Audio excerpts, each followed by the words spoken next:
Well, welcome to episode 3 of Advance Anyway, a conversation designed to help South Carolina Baptist church leaders advance the gospel no matter what. In case you missed our episode 2 last week, we were privileged to host our governor, Henry McMaster, as he joined us to really talk through some of what he's thinking as far as moving towards reopening South Carolina and how that might impact reopening the church. If you missed that episode, you can go to our website at scbaptist.org/advance anyway, and you can watch the video or you can download and listen to the audio.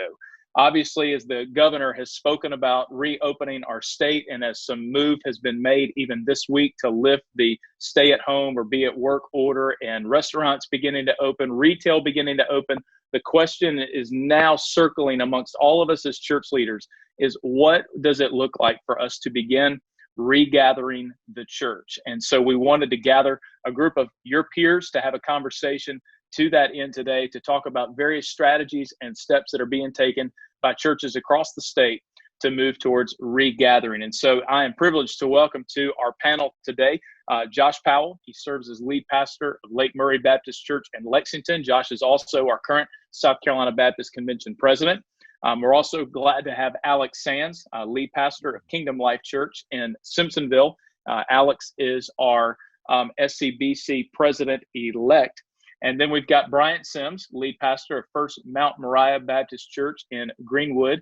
Bryant is our immediate past president. And then joining us as well is Travis Agnew, lead pastor of Rocky Creek Baptist Church in Greenville, and currently serving as the chairman of the Board of Trustees at North Greenville. And so, gentlemen, thank you so much for joining us today. We're thrilled to have this opportunity and really trying to approach this from a position of saying, we know that we're eager to regather. I know you guys are tired of preaching to cameras.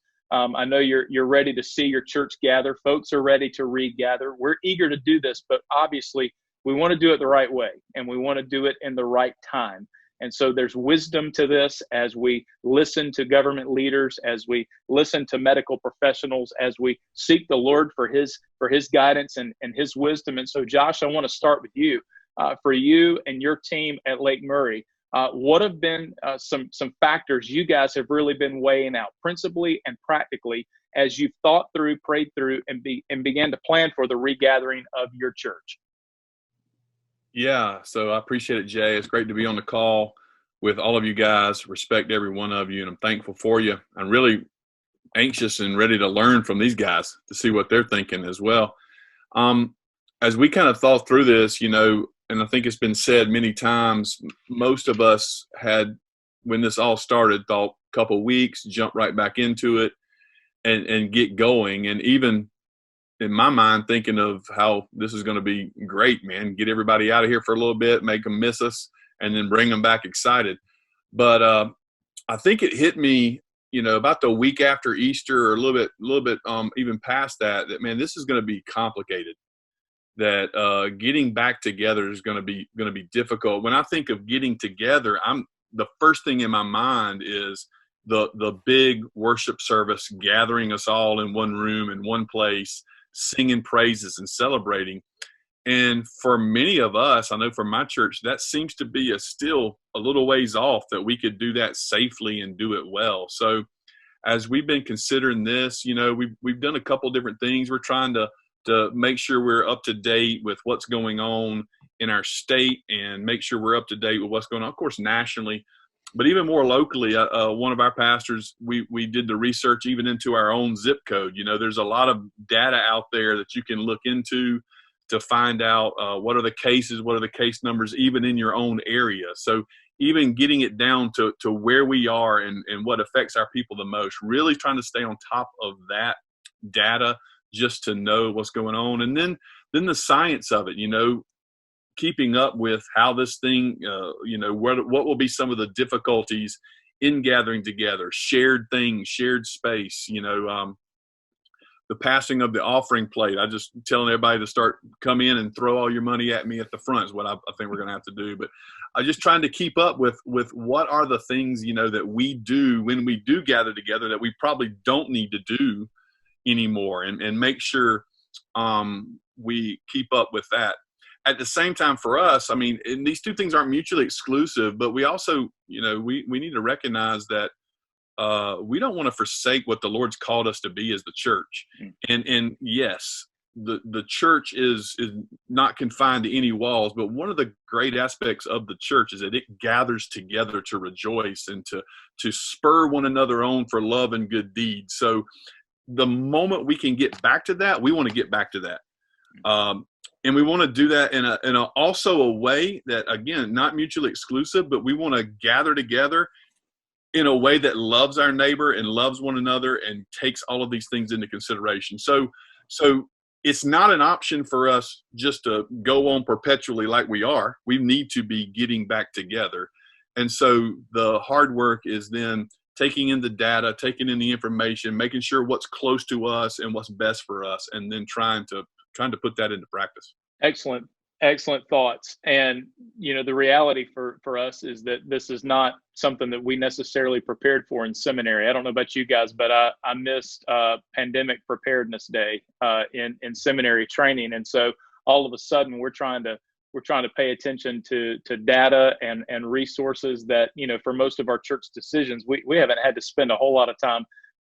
We haven't had to spend a whole lot of time paying attention to. And the danger is, that we start thinking of ourselves as medical experts, or trying to be the medical expert, or trying to be the sociologist, So Alex Sands, I'll ask you, what have been some helpful avenues that you found that have helped you in making, keeping up with some of the things that Josh was just talking about in terms of data and research and just the various things that are being put out from various organizations? What have been some tools? Have there been maybe some folks in your church or in your community that you found to be helpful, that might be helpful for pastors that are tuning in today? Yeah. So thanks, Jay, letting me come on. We're doing a lot of the same things that Josh talked about. We're using some of those same tools. We go on scdhec.gov. And we have been following that along, and you can drill down by county and by zip code, and we also know where our members are from, where their their addresses and everything else. So we're tracking that as well. And we've been trying to use the CDC guidelines on reopening, phase 1, phase 2, phase 3, and what the considerations would be for each. That's where we wanted to go.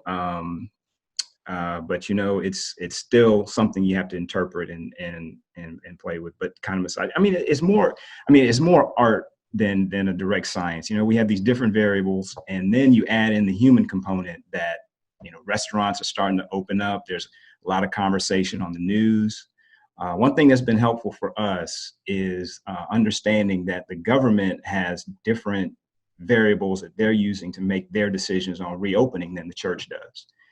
So the government is looking at the hospitalization utilization. What's the capacity? How many are left?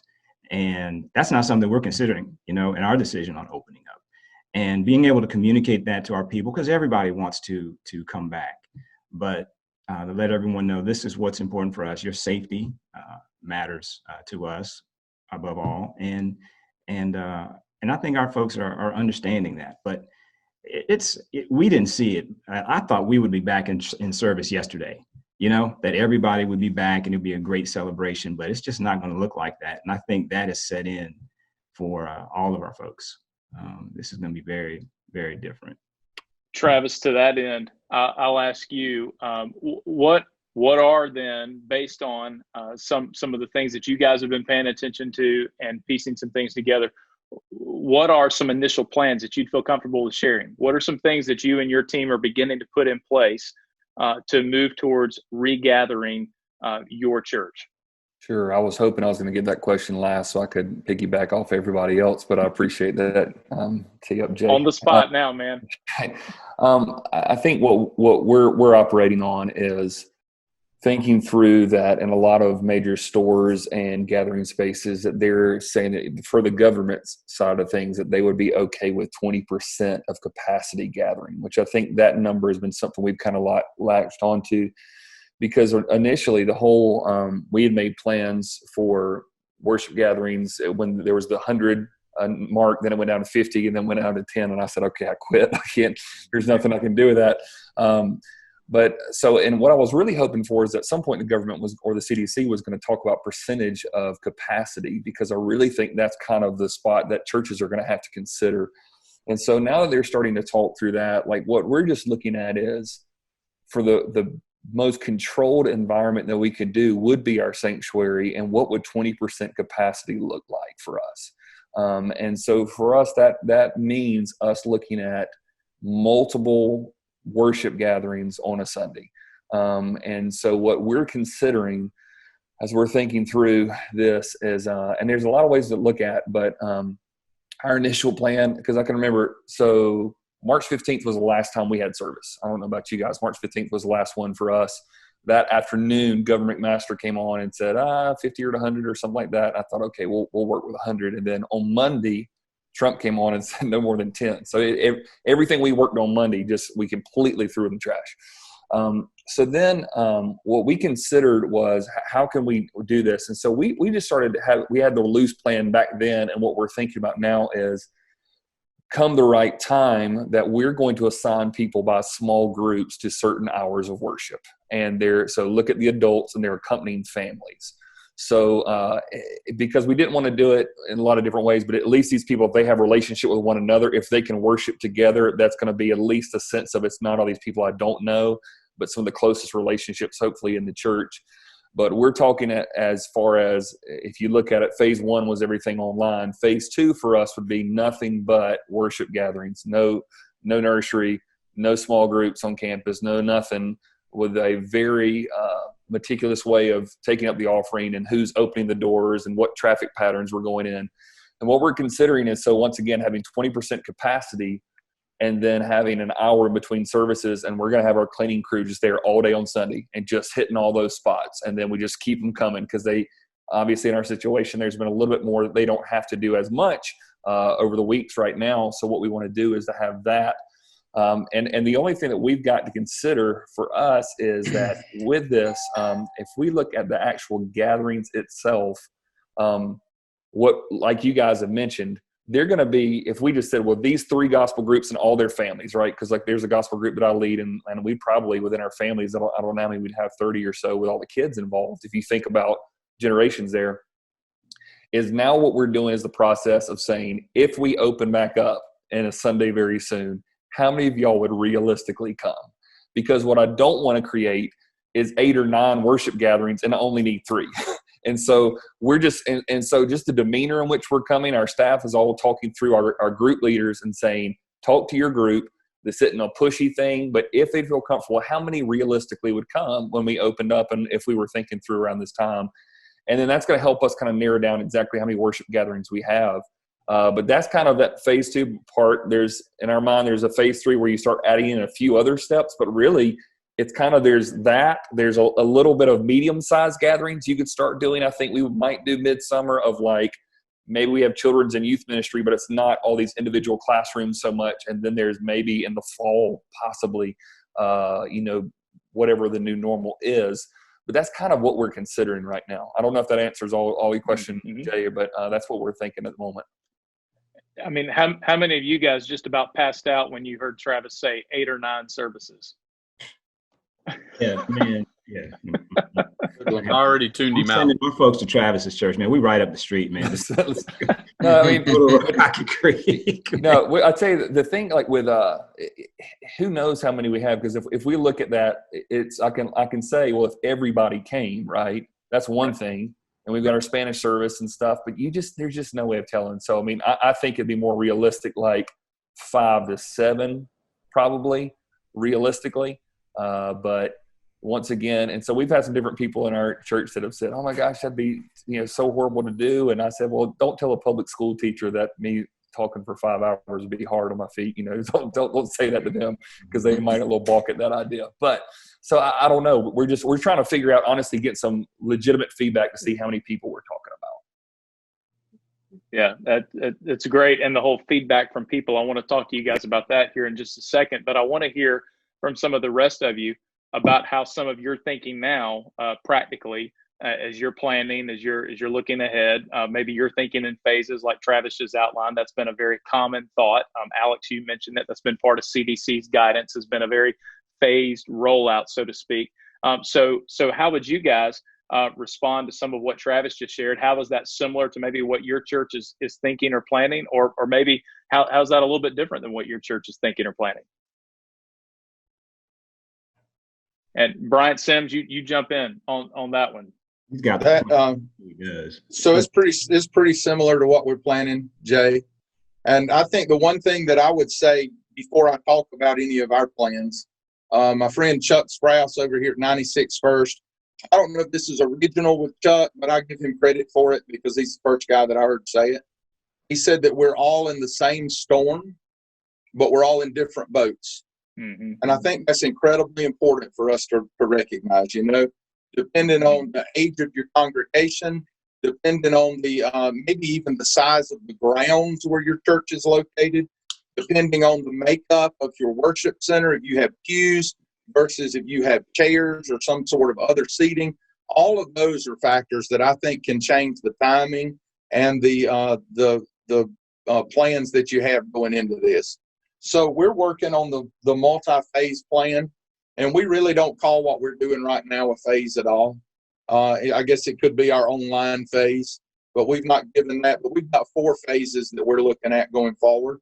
And again, because we're more of a country church, and we've got a lot of grounds out here, we're probably looking at coming back a little bit earlier than some people. But we will be announcing to our congregation this week the first regathering service on May the 17th. But for us, that'll be outside. And everybody will bring their own chair and nobody will touch anything. And we've ordered social distancing signage that'll be up everywhere. And we've got all of our, I think all of our T's crossed and our I's dotted as far as we can tell, and making sure that we're able to handle that. And that's going to be our gauge, Travis, to see how many people start to show up. Because we pretty much can have an unlimited number of people outside where we're at. We've got, 20 acres here between us and the highway of just flat open field. And so we're going to set up an outdoor stage and sound equipment and have a shortened worship service. There won't be any availability to our restroom facilities or any of our buildings. There will be a box where you can drop your tithes on the way in, or you can continue to give the way that we've given up until this point, which we have a P.O. box and online giving. And so we would continue to do that. And it would only be that Sunday morning worship gathering. Now, the problem, of course, with being outside is we've got to be extremely flexible with that. And we're letting our folks know that we'll let them know by Friday. If we don't let you know by Friday, it'll be Sunday morning at 10. But it could be Saturday night at 7, or it could be Sunday morning at 9, based on the weather, the heat index and the precipitation and stuff like that. So that's kind of the first phase for us. Our second phase is multiple indoor services beginning sometime early June. And we're not communicating with our congregation fully past second phase. This is kind of where we are because everything for us is really fluid, The second phase, like Travis said, would be us adding back some elements of what we do normally. We're talking about doing our youth ministry in our worship center on Sunday evenings. Will be one of the first things that comes back because we need to get our young people re-engaged. Then we're talking about maybe a midweek service on Wednesday in our worship center, which is actually a separate building here than the rest of our facilities. So we're only keeping up that one building, as far as the intense cleaning of it. We're keeping up that one building during that time. We're looking sometime mid-July to mid-August, we would begin adding back some other things around here. But we're not looking at that new normal until the new church year starts September 1st. So for us, we're not even talking about on-site small groups until September 1st.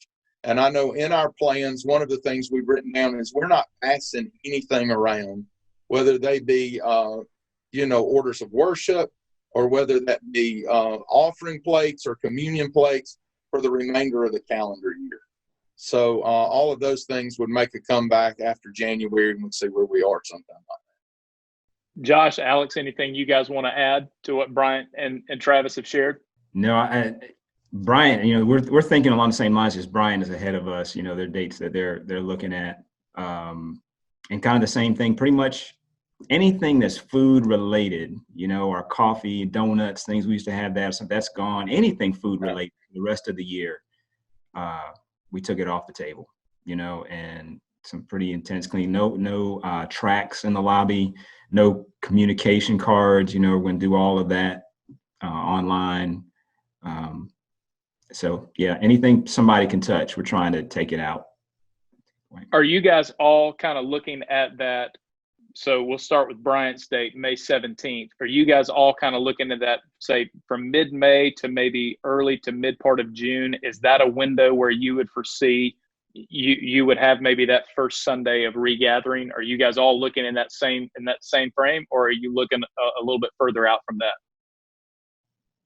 I know that the conversations we have has been for that Memorial Day weekend, which would be the next weekend. I think that gives us, the home and work order was lifted today. That gives us 3 weeks to kind of see where that goes and what happens in our area. And so that was a kind of a comfortable date for us, plus just the planning of it. I mean, you almost have to, make sure. I think one of the things Travis said, well, everybody's kind of said, is just trying to get that data. I mean, I just don't know.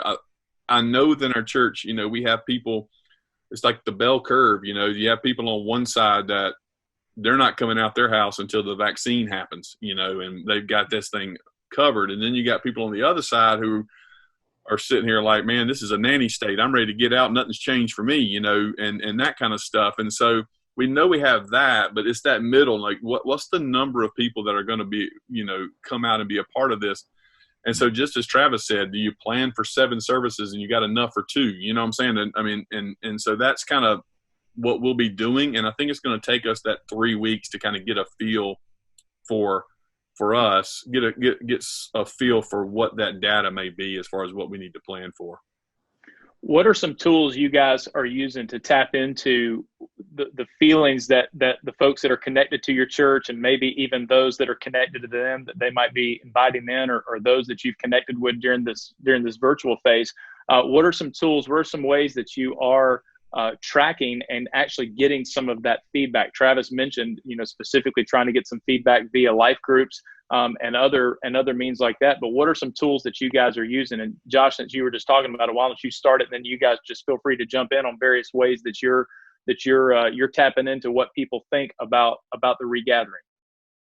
Yeah, well, the biggest, as far as that goes for tools, of course, anything somebody's posted on social media can kind of tell you what they're thinking. At the same time, the biggest thing is relationships. I think what Travis said, getting your connect group or life group or those leaders to connect on down through, getting our deacons to call people and see how they're doing, what they're doing. And then people that may not be connected to those life groups, reach out to them. And the biggest thing is just taking our roles, our list of members, and just getting a grouping, if you will. You can't call everybody. I can't hunt down everybody, but find the older crowds, see where they're at, what they're doing, get some with children, with parents with kids, and just try to get a sample of each age group. We're a multi-generational church, so try to get a sample of each age group and what they're thinking. Because usually, friend groups and age groups kind of trend the same way. So that's what we're doing, just in relationships, trying to catch up with people, as many people as we can. And I would say with that, one of the things that I've learned through this was, on March 15th, when we had done a calling crew that had contacted every senior adult on the phone to talk to them about their thoughts about gathering on the 15th. And I'm telling you, when I locked eyes with a senior adult in our church that came in on the 15th that I know has health issues, I thought, oh my, the people that probably shouldn't come, they're going to come until Jesus comes back. And there are probably some in our churches that could come that are going to be the ones that are going to stay at home and watching online in their jammies for a little bit longer, And so that's kind of the hard thing is that old school, man, they're going to meet no matter what. Like if the doors are open, they feel like it is their responsibility to be there. And so we're trying to make sure that we're talking to them about being really wise about their decision, and that they're not letting Jesus down if they stay home a little bit longer. Like, that's not a problem. But I do think that you just kind of get a feel for it. One of the things that I have done is I've kind of got like a group of medical professionals in our church that I've just been, they've kind of been every time we're thinking about doing something, I just give them a call and say, here's what I'm thinking. What am I not thinking about? What am I missing? What are you thinking? And one of the most interesting things you were talking about, what are people thinking?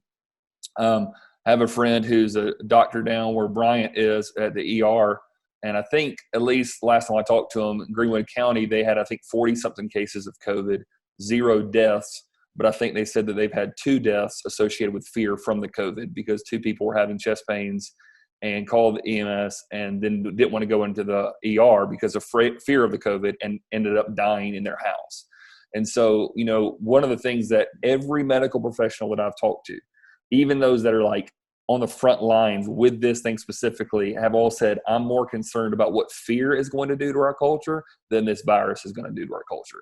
And so it's interesting, from their data, and they're walking through this all the time, they're looking at me and saying, at some point the churches need to open, because our folks need to know that things are going to be okay, like some sense of normalcy. And so they're all in favor, which was kind of shocking. I was expecting, because it's a plethora of people that I'll talk to, but they've been very much, no, you need to, but think through these things. I'm here for you. And I'll say, for most of the time, when you go to your church and say, here are our plans, here they are detailed out, I've thought through every question before you ask it, and we've talked to these medical professionals, a lot of the calm just sort of sets in over them, because once again, we don't know all the ins and outs of the disease control center and whatnot. But if we were talking to some people who are in there in the church and say, hey, we've run our plans by this people and this group over here, I think that puts a lot of peace back in your congregation.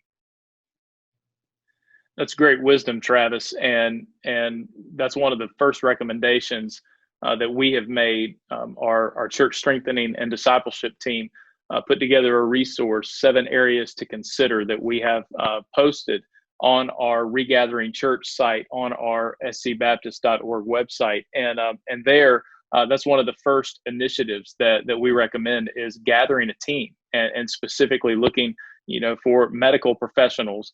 Maybe they're within the church, maybe you have to reach outside of the church. But as you just said, it's an invaluable resource, both in helping to guide the decisions, but then also being able to help communicate well to your church, the timing and the reason for the timing and the reason for the steps that you're taking. And it just helps to reassure and give some confidence as those decisions are being made, that folks know the whole picture is being considered. And it helps you as a pastor to not have to carry that full weight yourself. Again, you don't have to be a medical professional. Consult the medical professionals. If you don't have one in your church, undoubtedly you've got some in your community. So that's a great example, and that's great wisdom. Alex, I want to ask you this. I've heard you talk about this a little bit the last couple of weeks, but specifically thinking about the challenges that folks may be facing as we do begin to regather, and how we can help folks. And that's a little bit of what we just talked about, but specifically, I've heard you really talk about maybe the challenges that we need to be especially sensitive to for those that maybe have not been a part of our church or not been a part of any church, but somehow, some way through this, maybe connected via a virtual environment, connected via some other means of relationship with folks that are part of our church, or maybe they just show up because obviously life's been a big challenge, and they're asking questions maybe they've never asked before in their lives. How can our churches, as we regather, not just think about the folks that are already a part of our church, but also think about the folks that maybe are not yet a part of our church, or not yet a part of any church? Yeah. Well, you want to try all that you can to keep a relationship with them, get them engaged. And when you do the launch, however it is, keep them in mind. When you do say you're going to have 100 in that first service, whatever it is, you do the 20%, like Travis is talking about, that you include reaching out to them. And then also understanding that when they are thinking about coming, they want to be assured that it's safe. When they come in, it's, I laugh, but it's really true. They want to smell bleach. So, maybe get some bleach air fresheners or something, make it sound right. But you do all the things to make sure when they come in, they're safe. And then whoever you've had that's been reaching out to them, connecting to them, maybe if it's yourself, just kind of greeting them and being there but they don't have kind of like that background of, okay, this is my family and everything else. It's some of that fear has already creeped in, like, okay, this is a big stretch for me. I want to make sure that it's safe to come, and they're expecting it to look different. If they're coming in and they haven't been at church, they're not looking for what our folks are looking for, what they remember. They're expecting there to be social distance. They're expecting there to be precautions. That's part of the norm now. So. Yep, and part of being a good witness to the community, again, because this is obviously we want to gather, but we want to maintain being a good witness to the community. Bryant, as you think about maybe your church, what are some challenges that you're maybe anticipating just from within as people begin to regather? It's not just going to flip a switch and we're right back to normal, but what are some challenges maybe that you're anticipating that you guys might experience or might have to overcome as you begin to regather your church here in a couple of weeks? Sure, Jay. I think some of the biggest challenges are just going to be enforcing social distancing, right? Because there's some folks that just don't get it. And the problem is they're completely comfortable with anybody being up in their face talking to them, but they don't understand that other people aren't comfortable with that. And so our education of that and enforcement of that is probably going to be our single biggest obstacle in the midst of this. I know we did. So we've not done the drive-in stuff regularly, but we did do a Good Friday drive-in communion service with the FM transmitter. And in particular, I had one gentleman in his 80s who got out of his car 4 times and leaned in other people's windows, even though I told him 4 times to get back in his car, And then I had to get kind of tough with this guy, and I didn't want to get tough with this guy, man. But I said, if you don't get back in your car, I'm going to send everybody home and tell them it's your fault. And then he kind of got back in his car and didn't get back out. But this is the guy who was probably the most at-risk guy at that service, Sure. And he's the one out leaning into everybody else's vehicle. So one of the volunteer areas that we're looking even for when we're outside, and this is key to really make sure you've got the right people here, but they're our social distance enforcers. And they're just going to have to be firm, but be loving and make sure we help people understand that we have to social distance. So that's probably one of our biggest challenges. I think for the other part, our people are excited for the most part. There are some that aren't going to rush back, but they understand that we're still going to have an online presence during this time. And so they seem to be pretty good with it. The truth is, I think as far as criticism, for every pastor in the state, you probably had some folks, whether you heard it or not, that didn't think you should have stopped gathering when you stopped gathering. And you're going to have some folks that don't think you should start back when you start back, regardless of when that is. And so we just need to really have a tough skin during this time. Listen to the Lord, rely on His voice, and be concerned with being pleasing to Him, and not that worried about what other folks are thinking. It's a good word. That's a good word, Bryant. You just mentioned it, and I wanna ask this as a little bit of a closing question, and then we'll have some summary remarks here.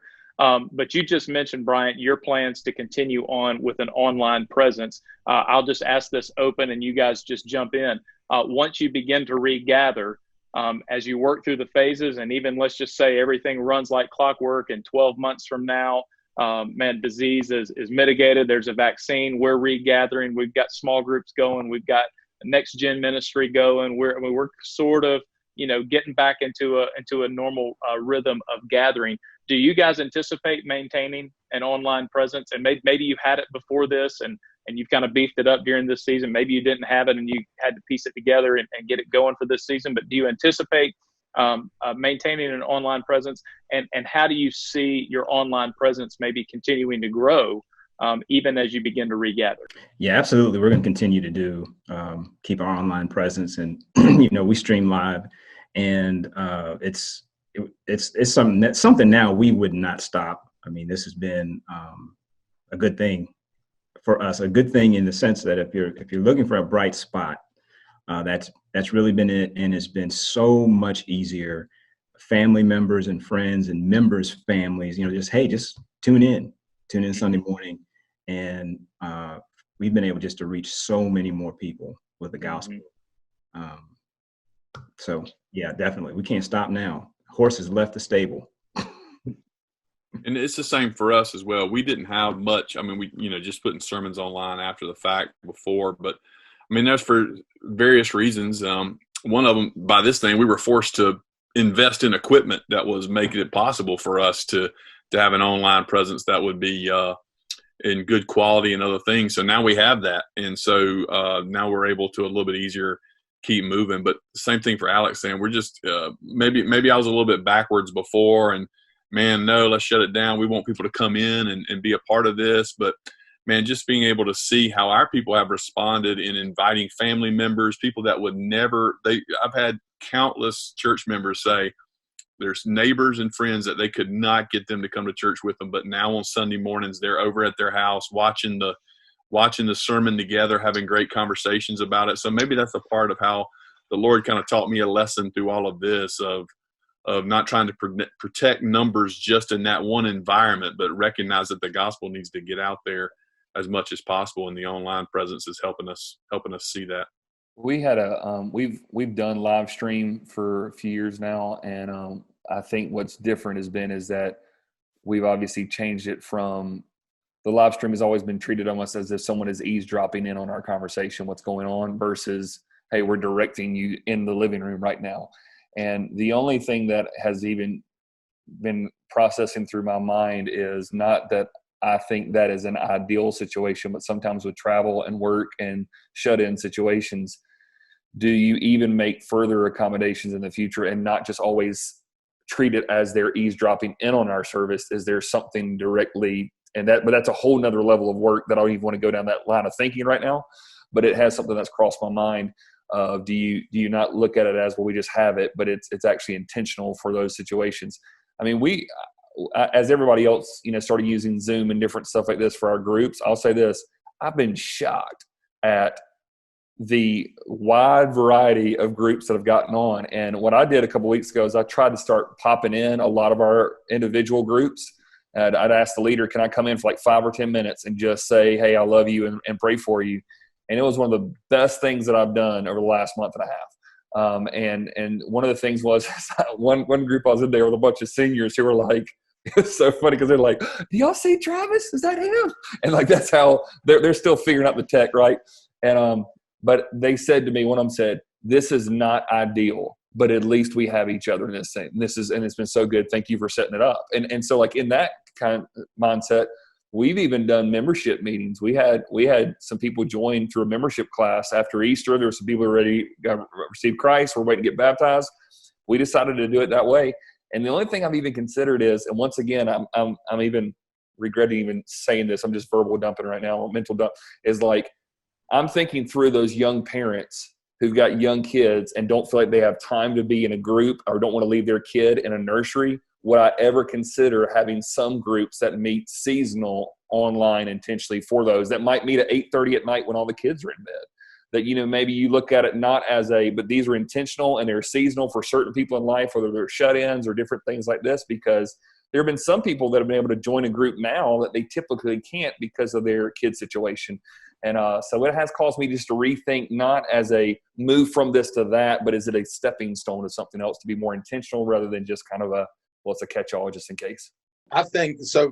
A couple of things that we're dealing with here with the online culture is Greenwood County has horrible infrastructure. We don't have internet at our church. I mean, we just don't. And so we're doing the pre-recorded deal and doing the watch party on Facebook, and we're on YouTube, and we're on our church website, and we'll continue to do that. But it's probably not going to be the quality that it is right now, because we're able to do a lot of different things because we're recording in more of the studio type setting than we will be when we come back live. We will continue to do that, but I would challenge churches too, Jay, during this time to think outside of just what might change because of this pandemic, with us being online. One of the things I've talked to some pastors about is your church may go to multiple services to come out of this thing and never be able to go back out of that. So you may have been a one-service church before this, and you may always be a two-service. Or you may be a two-service church, and you may always be a three-service coming out of this. And so you need to have your mind open for that, ready for that. And I think also to look at it as a pastor strategically and say, hey, what are some changes that we needed to make that may have been painful, right, without this situation? So if you're doing Sunday morning at church small groups, what is a way, especially if you're like us and you're not coming back until next church year with those things, what are some ways that maybe you can fix some things that weren't running quite as efficiently as they could have and come back better than you were before this cancellation? So I think there are a lot of ways that we can, if we think strategically, there are a lot of ways that we can come out of this a lot better than we were when we went into it. That's a great thought, Bryant. I appreciate you sharing it. And that's where we want to take this as we continue to have these advance anyway conversations, is to really see some of those strategic opportunities that churches now have as a result of this, that yes, there are the practical realities, which is what we're talking about now in terms of regathering, but there's also tremendous strategic opportunity. And you just began to hit on it with your comments there. I so much appreciate the wisdom that you guys have invested today. And just in summary, some key points. Sounds like for at least this group, a target date of mid-May to early to mid-June is kind of where you guys are looking as far as beginning to regather. You're thinking through what does a percentage of your auditorium worship space capacity look like, and then translated how many services then would you need to offer while you continue to offer an online presence for those that still may not quite feel comfortable coming into the gathered environment just yet. You're thinking in phases. And so in line, again, with what we're seeing so much nationally and across our state. Obviously, sanitation is a big deal. Alex, I love your line. People want to walk in and smell the bleach, right? Our churches ought to be the cleanest places in South Carolina when we start regathering. And so it's a big deal because it's obviously a big part of giving people confidence. At the same time, it's a big part of taking care of the folks that God has entrusted to our care. And then overall, it sounds like groups and next gen ministries may come later on in one of your later phases. And I love the strategic opportunity Travis just presented of even thinking about what intentional online groups might look like going forward. Great opportunities there. And then you guys are all doing a great job staying in touch with a team of people, with medical professionals in your church and in your community to help make that decision, to help give folks that confidence that they're going to need as they begin to make their move back to church. Great wisdom and great advice. In closing, I just want to ask, and Josh, we'll start with you for just a kind of a parting, finishing, closing, encouraging thought, challenge, a question, something that maybe you're wrestling with, but just in 20 or 30 seconds that you would share as a closing thought. And we'll just go around starting with you, Josh. Yeah, I appreciate the time and learning from these guys. And I guess it would be an encouragement. I've gotten a lot of calls from a lot of different pastors. And the first thing is like, what are you doing? And you can say what you're doing. At the same time, man, this is the time for us just to lead our churches. We know our churches best. We know the heart of our people.